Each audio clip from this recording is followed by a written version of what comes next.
Okay, so we've talked about planning. We've talked about planning quite a lot over this whole process, and right back to the very beginning when we looked at taking on a franchise in the first place.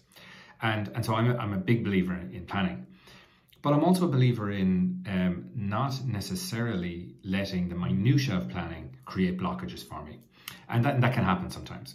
So it's important to believe that once you've done your broader planning, it's important to believe and to feel like that you're achieving those results. And this comes down to visualization. We've talked about it earlier on.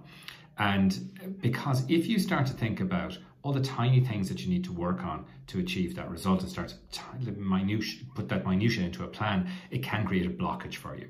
So for example, if I'm on my 5K run, I see myself, running that 5K. I don't ever doubt that I'm not going to do it. And by not doubting that I'm going to hit that 5K, then my brain is just carrying me along to do that. And there's just no way that I'm going to stop, right? And so it's a little bit the same with the planning.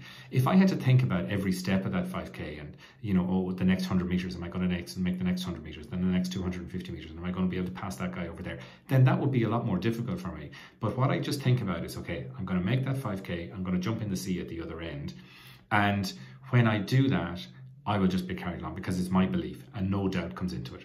So when you're doing your planning, right, let's say you're doing your planning for 2020, let's visualize the results that you want to achieve. So create a picture of yourself, a story for yourself in your mind that you can live on a regular basis and you can believe on a regular basis. And that will make a massive difference to you achieving those results.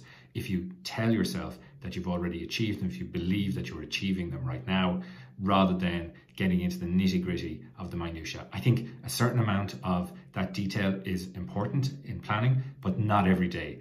Every day you sit down, you believe you're achieving what you're going to do, and you make it happen.